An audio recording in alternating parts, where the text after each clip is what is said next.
आज आपल्या सर्वांच्या मध्ये ज्यांनी अनेक भारतीयांचं स्वप्न पूर्ण केलं,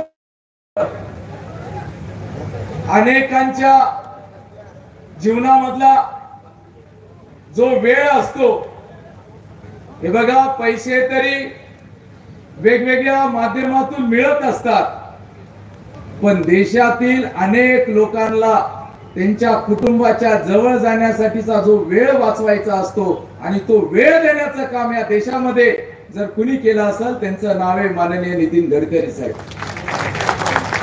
आज या रस्त्यावरून निलंग्याहून उदगीरला जायचं म्हटलं तर 1.5 तास लागायचा.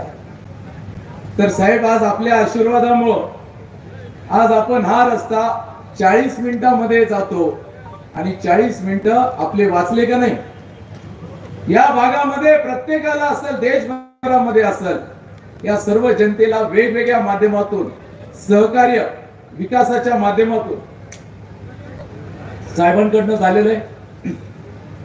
व्यासपीठावर उपस्थित अक्का माननीय सुनीलजी गायकवाड साहेब, भारतीय जनता पार्टीचे जिल्हा अध्यक्ष, राष्ट्रवादीचे नेते माननीय सुरेशदादा चव्हाण, मुकेशचे महाराज, या ठिकाणी माननीय खंडरे साहेब, माननीय केंद्रे साहेब, भगवान दादा, मी सर्वांचे नाव न घेता शिवसेनेचे नेते, राष्ट्रवादीचे नेते, त्याचसोबत भारतीय जनता पार्टीचे सर्व नेते आणि समोर बसलेले सर्व मायबाप, जनता जनार्दन, माता भगिनी, वडीलधारी मंडळी व सर्व आमचे तरुण मित्रांनो, खरं तर साहेब, मी खूप काही ठरवलं होतं काय काय बोलायचं, पण आपण आल्यानंतर ते सायलेंट मोड मध्ये गेल्यासारखं माझी परिस्थिती झाली. कारण आपण सर्वांनी एवढं, आपण साहेब एवढं प्रेम दिलात माझ्या. मला आठवतंय मागच्या विधानसभेच्या वेळेस इथंच आपली सभा झाली होती, देवणीमध्ये सभा झाली होती. आम्ही आपल्याकडे जे जे मागितलं ते पूर्ण आपण केलेलं आहे. आणि एका कार्यकर्त्यावर एवढं प्रेम आपल्या माध्यमातून सतत आमच्यावर झालेले, विकासाच्या माध्यमातून खऱ्या अर्थाने विकासाची गंगा जी दिल्लीमध्ये ती खाली ग्रामीण भागापर्यंत पोहोचण्याचं काम आपल्या माध्यमातून झालं. मांजरा नदीवरचे पुलं असतील, त्याचसोबत ह्या भागामधला येरोळ पासून जाणारा आता गुलबर्गेला जाणारा रस्ता असेल, हे अनेक गोष्टींना आपण मान्यता देऊन आपल्याला अनेक कामं, भविष्यातील ह्या कामाला देखील आपण मान्यता दिलेली. साहेब, इथं जर विचारलं की महाराष्ट्रामध्ये माननीय नितीन गडकरी साहेबांचा सर्वात जवळचा कार्यकर्ता कोण आहे, तर कुणाचं नाव येईल साहेब? हे जनतेने ठरवले, त्यांना माहिती आहे की हा साहेबांकडे कोणतंही काम जर मागितला तर ते काम आपल्याला त्या ठिकाणी मिळणार. मी साहेबांकडे अनेकदा जातो, अनेक विषय घेऊन जातो, पण त्यांनी आमच्या सोबत बोलत असताना जनता जनार्दनाला कशा पद्धतीने होईल, विकास होईल, याच्या पलीकडे साहेब काय सांगत. साहेब, 5 वर्ष झाले, 5 वर्षामध्ये जे जे विकास कामं आपण केले, त्या प्रत्येक कामाचा लोकप्रतिनिधी म्हणून प्रत्येक गावामध्ये मी गेलो, प्रत्येक गावामध्ये जाऊन कामाचं ऑडिट दिलं साहेब. प्रत्येक गावामध्ये, त्या गावामध्ये केलेले जे कामं असतील ते गावामध्ये जाऊन मांडले आणि त्याचा बोर्ड प्रत्येक गावात लावला का नाही. प्रत्येक गावामध्ये विकासाचं ऑडिट लोकप्रतिनिधींनी जे करायचं असतं ते ऑडिट आम्ही जनतेच्या समोर मांडलं, आमचा लेखाजोखा जनतेच्या समोर मांडला. या मतदारसंघामध्ये सर्वात चांगलं काम हे शाळेच्या बाबतीमध्ये आपण केलं, शैक्षणिक क्षेत्राच्या बाबतीमध्ये केलं, हॉस्पिटलच्या बाबतीमध्ये केलं, विविध रस्त्यांच्या बाबतीमध्ये केलं आणि जे जे स्थानिक मधले जे विषय असतील त्यांना देखील न्याय देण्याचं काम या माध्यमातून केलं. साहेब, या मतदारसंघामध्ये आपल्याला भविष्यामध्ये आम्हाला लागणाऱ्या 2-4 ज्या गोष्टी आहेत ते प्रामुख्याने मी मतदारसंघ म्हणून आम्ही आपल्याकडे मागणार. कारण महाराष्ट्राचं दिल्लीमध्ये असणारं हक्काचं नेतृत्व, हक्काचा माणूस म्हटल्यानंतर ज्यांचं नाव येतं ते म्हणजे माननीय नितीन गडकरी साहेब. साहेब, हक्काचं तर येतच येतं, पण विश्वासाचं नाव जर कोण दिल्लीमध्ये येत असेल ते म्हणजे माननीय नितीन गडकरी साहेब. आणि साहेब आम्हाला या भागामध्ये, मी आपल्याकडे काही जास्तीचा विषय नाही साहेब, या भागातून लातूर रोडून गुलबर्ग्याला जाणारी जी रेल्वे लाईन आहे ह्याचा सर्वे झाला साहेब, त्याचं पिंक बुक मध्ये त्याचं नाव आलंय. आमची आपल्याकडे एवढीच विनंती आहे साहेब, तिथं गेल्यावर आम्ही जायचं पुन्हा, तुमच्याशिवाय मला व्यक्ती कोण माहित नाही, पण फक्त आम्हाला ही रेल्वे लाईनचं काम जर आपण सांगितलं तर लवकर चालू होईल साहेब. आपण या जिल्ह्यामध्ये काँग्रेसच्या राज्यामध्ये एक राष्ट्रीय महामार्ग झाला नाही, पण आपल्या नेतृत्वामध्ये 6 राष्ट्रीय महामार्ग झाले. या विधानसभेमध्ये 2 राष्ट्रीय महामार्ग झाले साहेब. हायवेचा जाळं आपण निर्माण केलं, आता आम्हाला रेल्वेची गरज आहे का नाही साहेब? मी आवर्जून सांगतो, 5 वर्ष झाले साहेब, इथं शिवरानपाळचे कोण आहेत? जरा हात वर करा. मी सत्कार घेतला का शिवरानपाळ तालुक्यामध्ये? नाही साहेब, मी सत्कार नाही घेतला. मी पण केला होता, जोपर्यंत रेल्वेचं काम चालू होत नाही तोपर्यंत मी सत्कार घेणार नाही. अजूनपर्यंत हा सत्कार स्वागत आम्ही घेतला. या रेल्वेमुळे दळणवळण वाढेल, व्यवसाय वाढेल आणि अधिक आम्हाला त्या ठिकाणी काम करता येईल, ही एक मागणी साहेब. आपण 4 पुलं आमच्या इथं मांजरा नदीवर दिलते, त्याच्यातले 2 आपण मंजूर केले, दोन्हीचे काम देखील चालू आहेत साहेब. 2 पुलं आमचे जे महत्वाचे, जे बॅरेज कम बंधारे, ब्रिज कम बॅरेज जे आम्हाला पाहिजे, शिरोळ वांजरवाडा ते आपण इकडे खाली जाणारा राणी अंकुलगाव आणि हंसनाळ ते येणारा धनेगाव, अशा 2 पुलाची मागणी साहेब आमच्या सर्व लोकांकडून या भागातून साहेब. देवणी हे प्रसिद्ध या भागामध्ये असलेली गाय, या भागामध्ये असलेला वळू, ह्याचं जे संशोधन केंद्र आहे साहेब, इथल्या राज्याचं जे एक संशोधन केंद्र होतं त्याच्यातला एक भाग हा बीड मध्ये गेलेला आहे. पण केंद्राचं जे संशोधन केंद्र आहे त्याची मागणी आम्ही केलेली आहे. त्या मागणीसाठी देखील जर आपण पाठिंबा दिला, आपलं पत्र केलं की आपल्याकडनं निवेदन गेलं साहेब, केंद्र जर आपल्या या भागामध्ये आलं, कारण साहेब हा ब्रीड महाराष्ट्रामध्ये सर्वात चांगला ब्रीड म्हणून ओळखला जाणारा, देश पातळीवरचे क्रमांक 1चं बक्षीस घेणारा ब्रीड हा इथं देवणीमध्ये असतो, हे देखील आपण आम्हाला याच्यासाठी न्याय द्यावा साहेब. मी आपला वेळ मला साहेब माहिती आहे, मी अधिक बोलणार नाही. आम्हाला आपला एक हायवे साहेब आम्ही म्हणायची गरज नाही, आपण आमच्याकडे पाहून आमच्या जनतेला या मतदारसंघाला काय पाहिजे हे आपण सांगू शकता, ते आपण देऊ शकतात, हा विश्वास या भागातील जनतेला आहे साहेब. आज आमची लढाई आम्ही इथं लढत असताना साहेब, हा जो भाग आहे लातूर जिल्ह्यामधला, हा जो निलंगा मतदारसंघ आहे, हा वारकरी संप्रदायाशी जोडलेला आहे. या भागामध्ये चांगली प्रवृत्ती, धार्मिक प्रवृत्ती या भागामध्ये जुडलेली आहे, पण काही लोकांना वाईट प्रवृत्तीचे लोक जे बाबळगाव मध्ये बसले, या धार्मिक प्रवृत्तीच्या माणसांमध्ये विष घोलण्याचा प्रयत्न त्या ठिकाणी करत आहे. या चुकीच्या प्रवृत्ती आपल्या भागामध्ये आणत आहे. वाईट प्रवृत्ती म्हटल्यानंतर मी माझ्या सर्व व्यापारी बांधवांना सांगतो, आपल्याला हप्तेखोरी आपल्याला चालू होईल, आपल्याकडनं खंडी चालू होईल, अशा माणसाला आपण मतदान करायचंय. आपण गावामध्ये गेल्यानंतर काही गोष्टी आपल्याला आवर्जून सांगावं लागतात.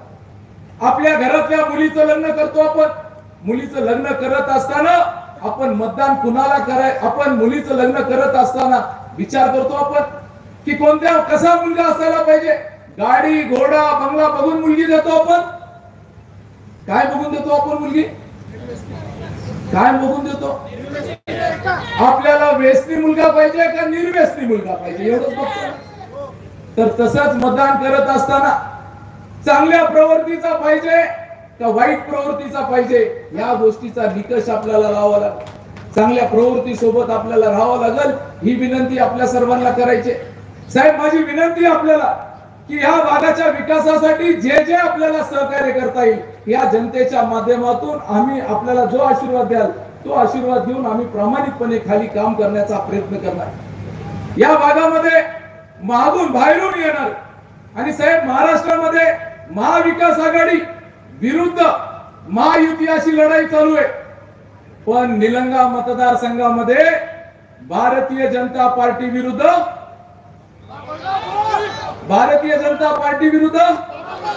बाबळगावाची लढाई चालू आहे. आपण मतदान कुणाला करणार आहे? भाजपला करणार का बाबळगावला करणार? भाजपला करणार. हा मतदारसंघ स्वाभिमानी मतदारसंघ आहे. या मतदारसंघाचं वातावरण, जे वातावरण लातूर मध्ये चालू आहे ते वातावरण खराब करण्याचा अनेक जण प्रयत्न करत आहेत. माझी इथं बसणाऱ्या जेवढे मंडळी आहेत आपल्या सर्वांचे नातेवाईक, पाहुणे रावळे जे लातूर मध्ये आहेत जरा हात वर करा म्हणजे मला कळल. जे लातूर मध्ये आहेत, लातूर शहरामध्ये माझं एक काम करणार का? इथून गेल्यानंतर रोज 10 फोन लातूर मध्ये आपल्या पाहुण्या रावळ्यांना करायचं. तिथं माझी लाडकी बहीण इलेक्शनला उभा टाकलीये. अर्चना ताईंना मतदान करण्यासाठी आपण सर्वांनी आग्रह करणार. ही विनंती आपल्या सर्वांना आहे. आणि परत शेवटी एवढंच सांगतो, 20 तारखेला आपल्या सर्वांना कमळाच्या समोरचं बटन दाबून आपण सर्वांनी आम्हाला आशीर्वाद द्यावं एवढीच विनंती करून मी माझे 2 शब्द थांबवतो. जय हिंद, जय महाराष्ट्र. धन्यवाद भैया, आपण सविस्तर असं मार्गदर्शन केलंय.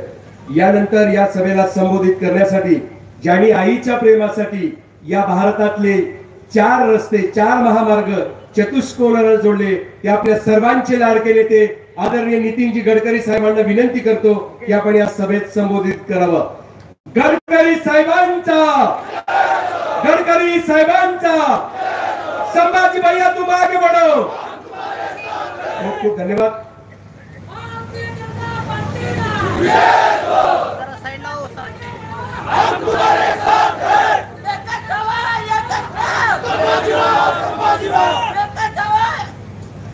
आदरणीय अक्का, माजी खासदार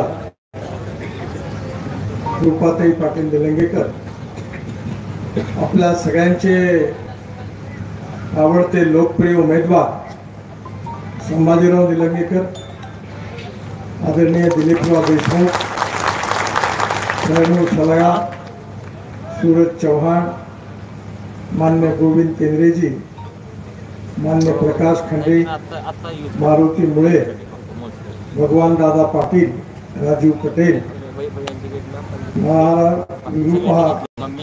त्याचप्रमाणे सुधीरजी पाटील, शिवानंदजी, मंचावर उपस्थित सर्व अन्य अतिथीगण आणि उपस्थित माझ्या बांधवांना आणि बहिणी,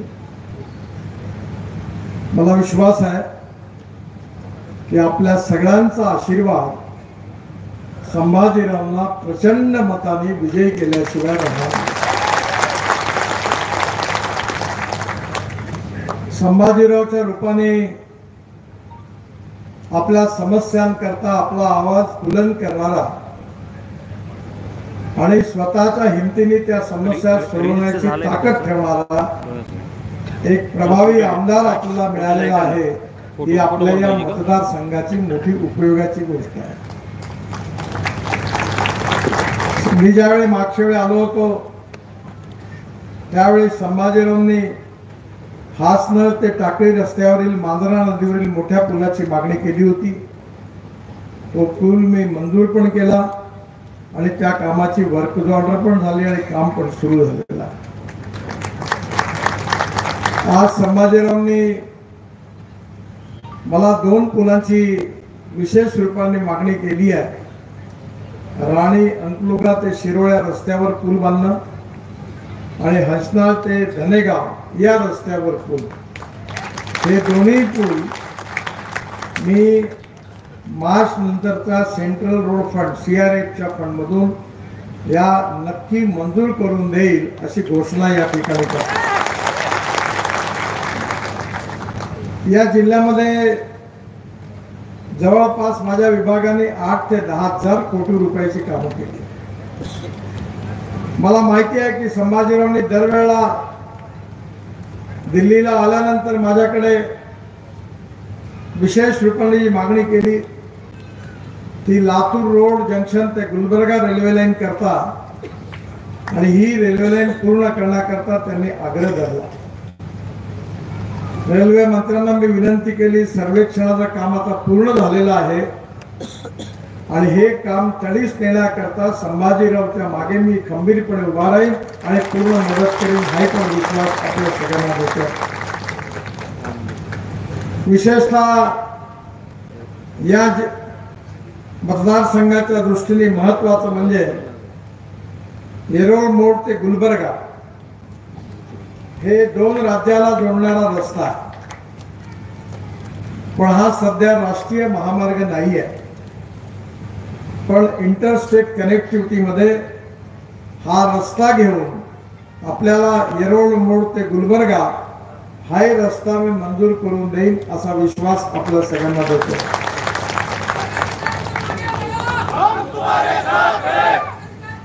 संभाजीरावने या भागामध्ये ग्रामीण क्षेत्राचा विकास करण्याकरता खूप ताकदीने काम केलं. आदरणीय अक्का ज्यावेळी खासदार होत्या त्यावेळी मी देखील खासदार होतो. त्यांनी लोकसभेमध्ये अनेक वेळा या भागातले प्रश्न अतिशय पोटतिडकीने मांडले पण आणि मंत्र्यांच्या घरी जाऊन त्यांनी त्या प्रश्नाचा फॉलोअप केला. मागच्या वेळी संभाजीराव माझ्याकडे आले होते लातूर जिल्ह्याचं शिष्टमंडळ घेऊन आणि विशेषतः लातूर इथे श्रद्धेय बसप्पाजी ज्यांचा जो पुतळ्याचा प्रश्न होता तो हलवायला इथल्या जनतेचा विरोध होता. त्यांनी मला हा सगळा प्रश्न समजावून सांगितला आणि त्यांच्या म्हणण्याखातर हाही प्रश्न सोडवण्याचं काम आम्ही भारत सरकारतर्फे केलं याचा मला आनंद आहे. एक दमदार आमदार म्हणून मराठवाड्याचा एक दमदार नेता म्हणून आणि महाराष्ट्रातला एक खंबीर युवा नेता म्हणून संभाजीरावांचा महाराष्ट्राला परिचय आहे. एक उत्तम कार्यकर्ता म्हणून जी क्षमता त्यांनी दाखवली त्यामुळे मी सातत्याने त्यांच्या मागे उभा राहिलो आणि मी आपल्याला विश्वास देतो की त्यांच्या मागे मी पूर्ण ताकदीनिशी आणि शक्तीनिशी उभा राहील आणि या मतदारसंघाच्या विकासाकरता त्यांना पूर्ण मदत करीन असा विश्वास पण आपल्या सगळ्यांना देतो. लातूर जिल्ह्यामध्ये सगळेच कामं जवळपास झालेली आहे. फक्त लातूर ते टेंभुर्णी या रस्त्याची अडचण होती. पण यावेळी येण्याच्या आधी लातूर ते मिडशी 4 लेन मंजूर झालेला आहे आणि त्याचा पुढे टेंभुर्णी पर्यंतचा जो रस्ता आहे त्याचाही DPR सुरू झालेला आहे. हा रस्ता मी 4 लेन आपल्या सगळ्यांना करून देईल म्हणजे आपल्याला पुण्याला जाण्याकरता सहज शक्य होईल याची मला कल्पना. या जिल्ह्यामधल्या जनतेने ज्या ज्या रस्त्यांची मागणी केली ती सगळी मागणी पूर्ण करण्याचा मी सातत्याने प्रयत्न केला. बांधवांना बहिणींनो, रस्ते हे आपल्या शरीरामध्ये जशा रक्तवाहिन्या असतात तसं रस्त्याचं महत्व आपल्या जीवनामध्ये आहे. American president John F. Kennedy यांनी एक प्रसिद्ध वाक्य सांगितलेलं आहे. त्यांनी सांगितलं होतं की American roads are not good because America is rich but America is rich because American roads are good.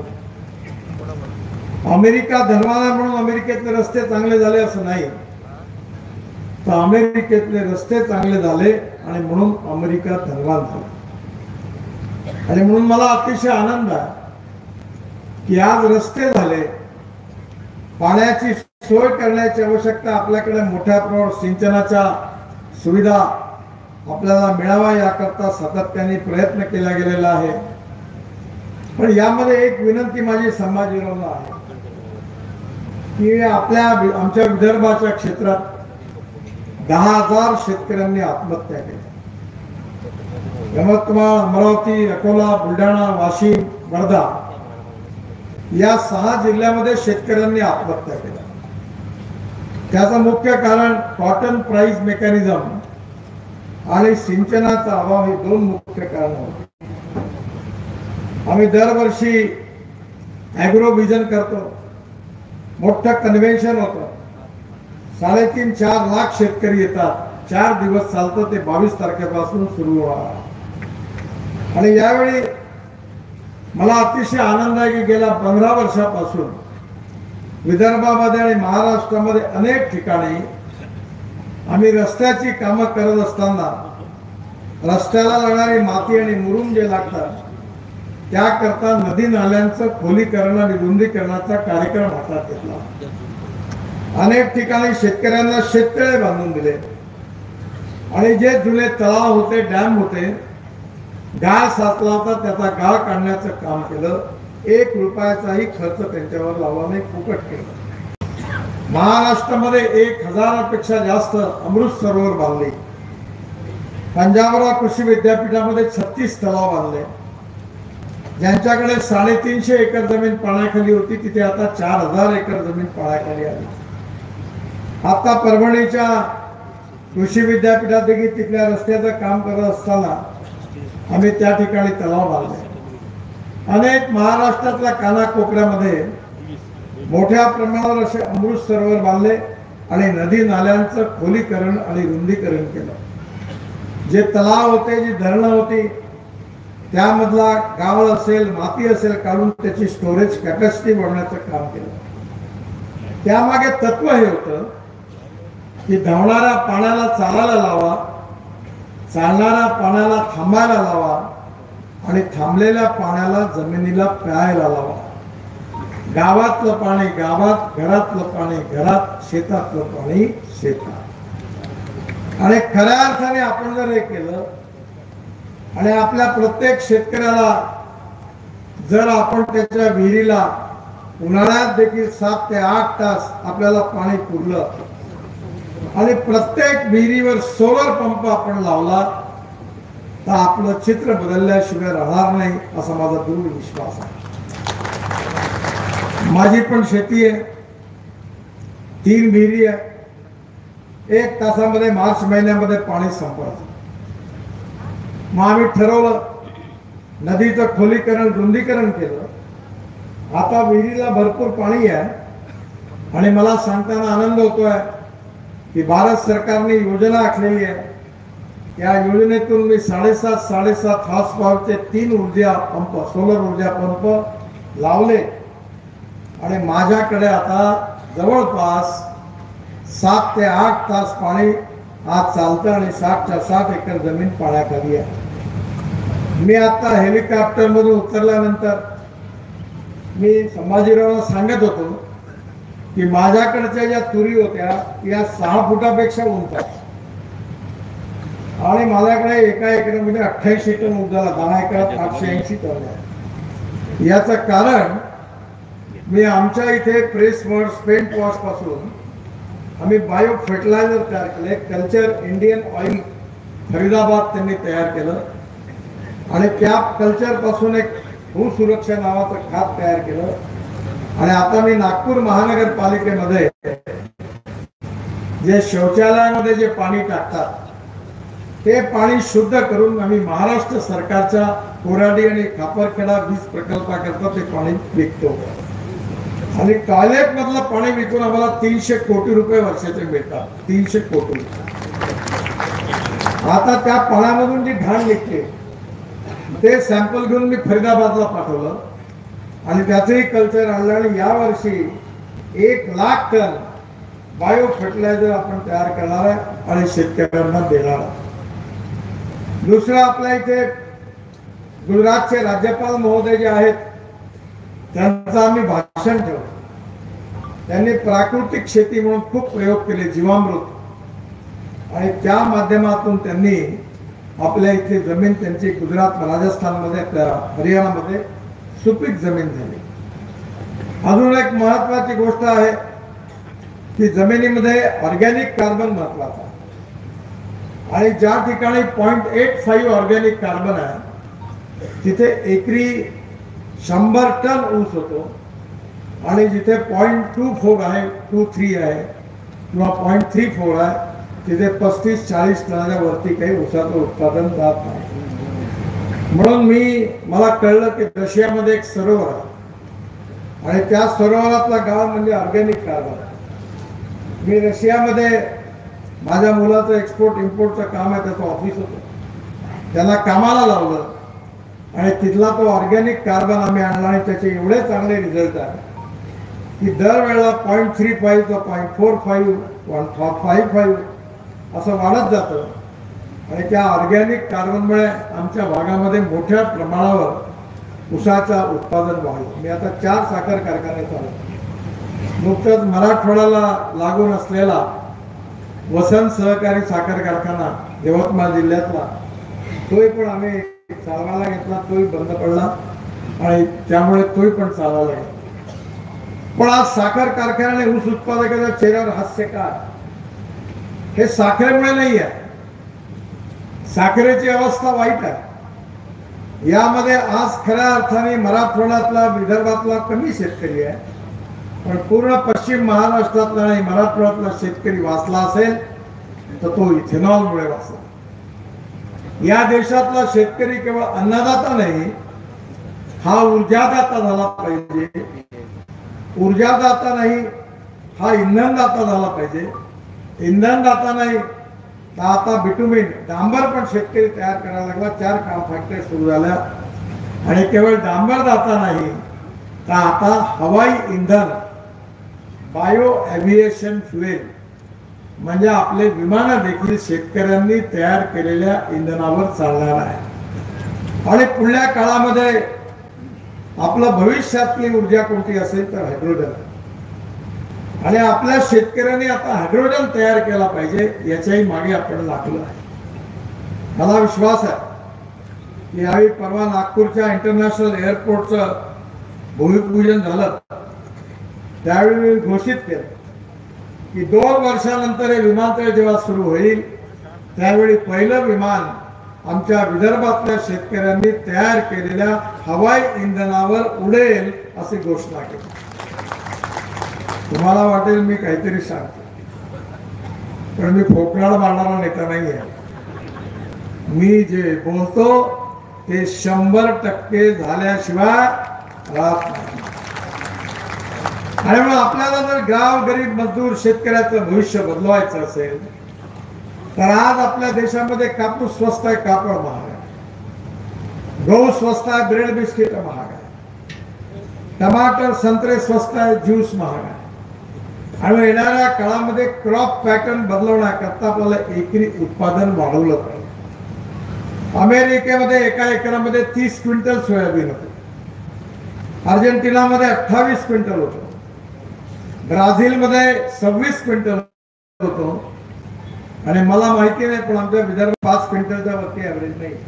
तुमच्याकडे किती होतं? मग कसं होणार?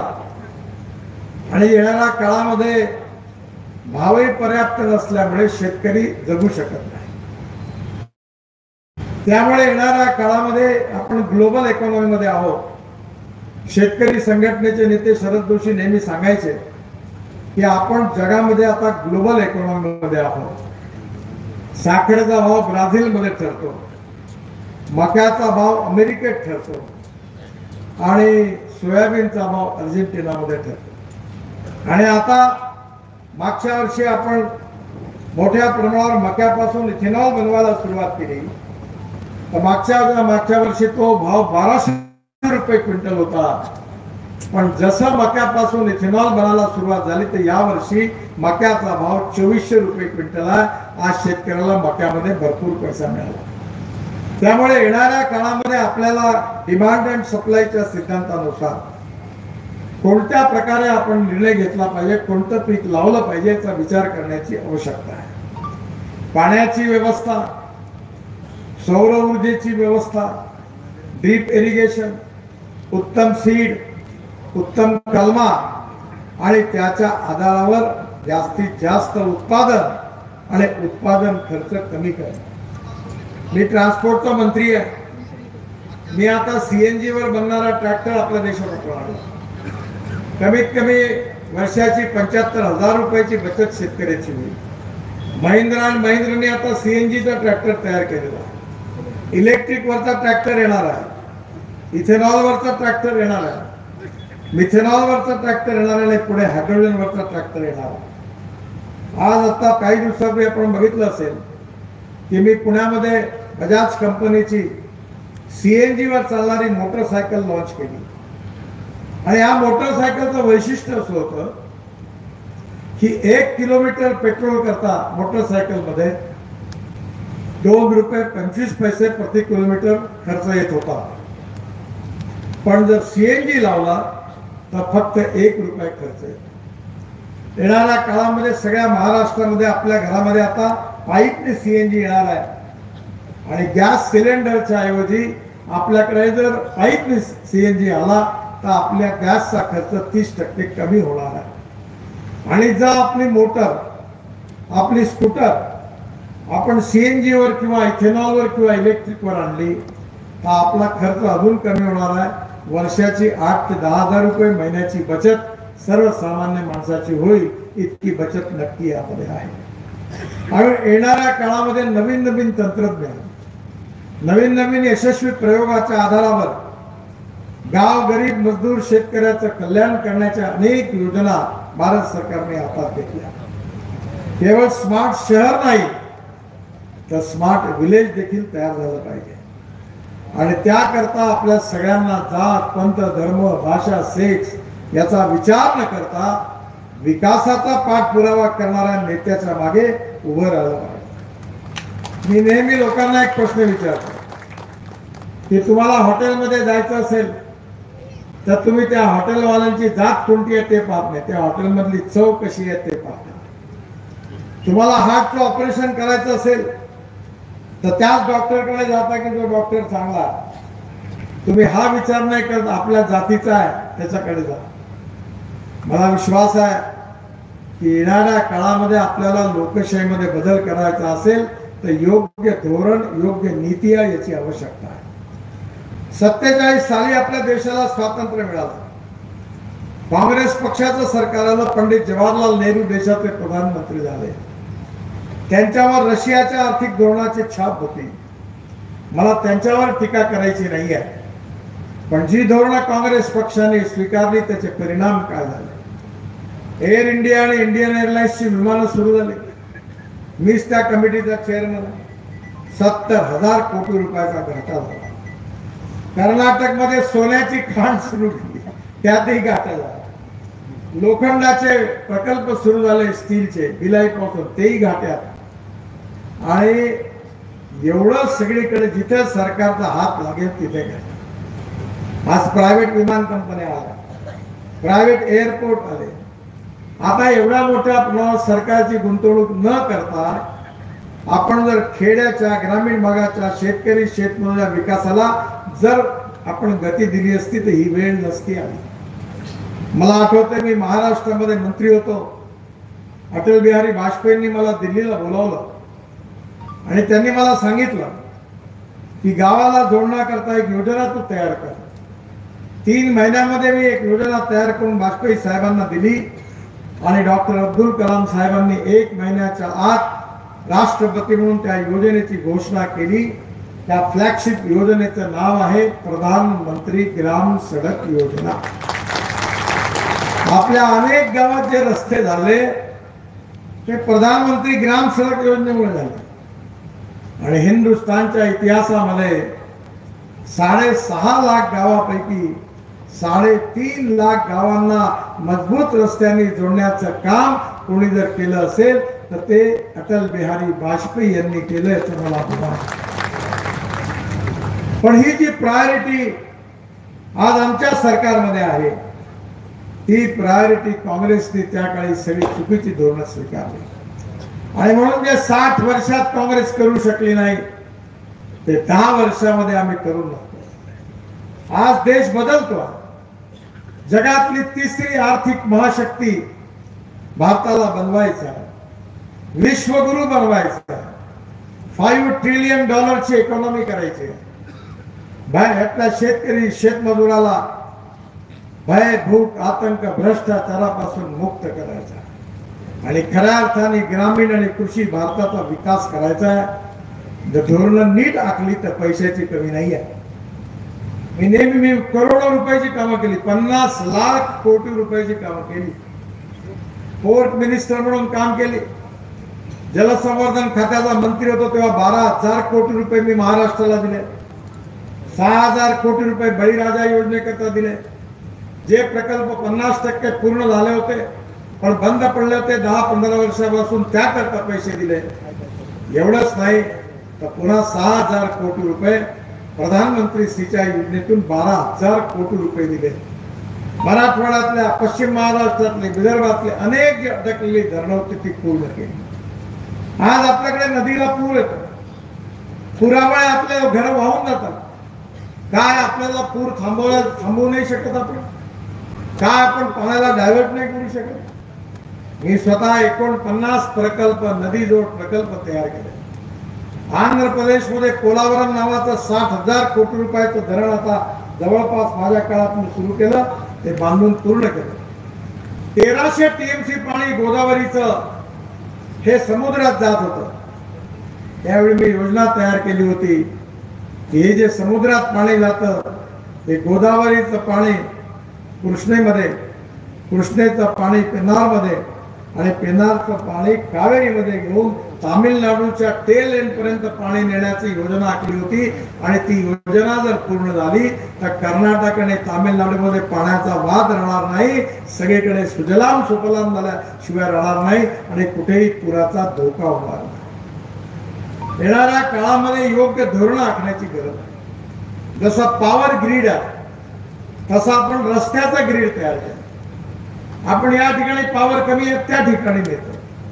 आपण वेगवेगळ्या राज्याला जोडणारे मोठे रस्ते तयार केले. आज तुम्हाला हैदराबाद मध्ये 3 तासातून जात आहे, आधी 8 तास लागायचे.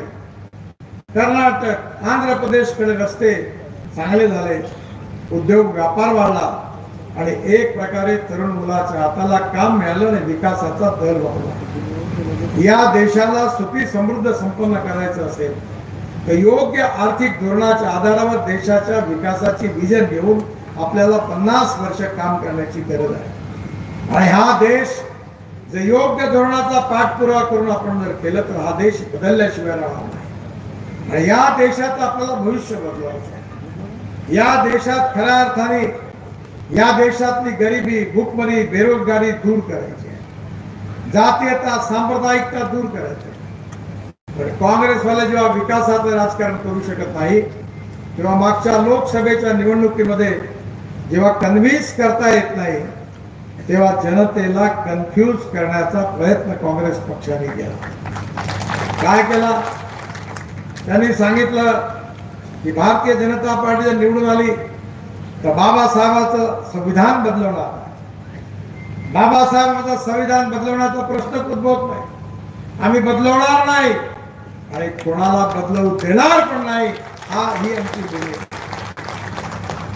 मी लॉचा विद्यार्थी आहे, मी तसा इंजिनियर नाही आहे, पण मला 9 डॉक्टरेट मिळाल्या, 9 डिलीट्स मिळाल्या. त्यातल्या 5 डिलीट ज्या आहेत परभणी विद्यापीठाची पण मिळाली कृषी, त्या कृषी विज्ञानाबद्दल.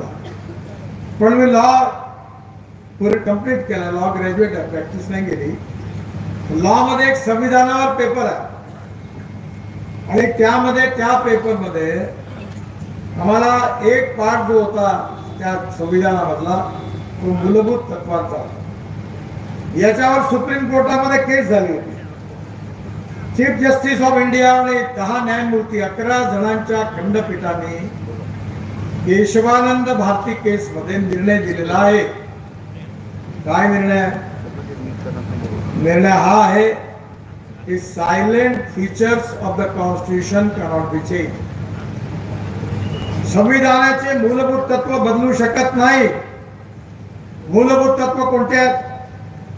मूलभूत तत्व आहे लोकतंत्र, समाजवाद, धर्मनिरपेक्षता, freedom of speech, fundamental right.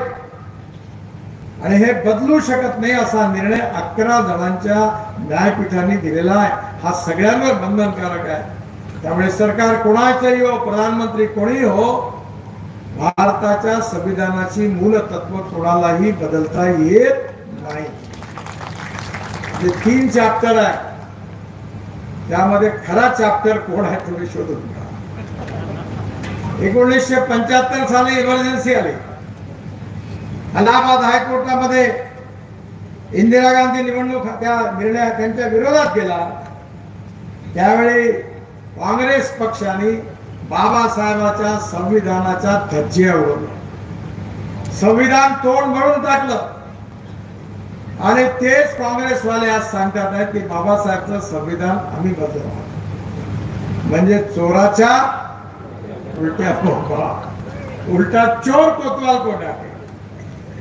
आणि म्हणून या संविधानाची ऐशी तशी करून त्याला तोडमरोड करण्याचं पाप या देशाच्या इतिहासात कोणी केलं असेल तर काँग्रेस पार्टीने केलं आणि आमच्या विरुद्ध विषाचा विष कालवण्याचा प्रयत्न केला. आम्हाला असा देश तयार करायचा आहे की जो जात पंथ धर्म भाषेपासून कुठल्याही प्रकारचं डिस्क्रिमिनेशन करणारा नको आहे. हा प्रचार केला जातो की आम्ही मुसलमानांच्या विरुद्ध. मला सांगा 67 योजना भारत सरकारने आणल्या. आपल्या इथे गॅस सिलेंडर आणि शेगडी करता आपण 9.5 कोटी लोकांना दिली. ही योजना आपण आणली. आयुष्य योजना आणली. लाडकी बहीण आता योजना सुरू आहे. मला सांगा कुठे असं लिहिलं आहे का की दलित आणि मुस्लिम समाजातल्या लोकांना अप्लाय करता येणार नाही? असं लिहिलं आहे कुठे? या सर्व योजनांचा फायदा सगळ्यांना मिळाला. सबका साथ, सबका विकास, सबका प्रयास, सबका विश्वास. आम्ही कधी जात पंथ धर्म भाषेच्या आधारावर कोणालाही डिस्क्रिमिनेट केलेलं नाही. आणि म्हणून माझी आपल्या सगळ्यांना विनंती आहे की आपण कुठल्याही अपप्रचाराला बळी न पडता या मतदारसंघातून आपल्या युतीचे उमेदवार दमदार, तरुण, उत्साही, कार्य सम्राट तुम्ही अशा प्रकारे सगळ्या प्रकारची शक्ती असणारा एक अतिशय प्रभावी आमदार म्हणून ज्यांनी आजपर्यंत काम केलं त्या संभाजीरावांना मला विश्वास आहे की भारतीय जनता पार्टी, शिवसेना आणि राष्ट्रवादी काँग्रेस महायुतीचं सरकार येईल आणि त्या सरकारमध्ये केवळ आमदार म्हणून नाही तर पुढे मंत्री म्हणून देखील काम करण्याची संधी संभाजीरावांना निश्चितपणे मिळेल. म्हणून तुम्ही तुमच्या मतदारसंघाचं भविष्य बदलण्याकरता, या मतदारसंघाचा विकास करण्याकरता संभाजीरावांना प्रचंड मताने विजयी करा असं आवाहन करतो. आपल्या सगळ्यांना धन्यवाद देतो. माझे भाषण संपवतो. माझ्यावर जोरात म्हणा भारत माता की, भारत माता की, भारत माता की. नमस्कार.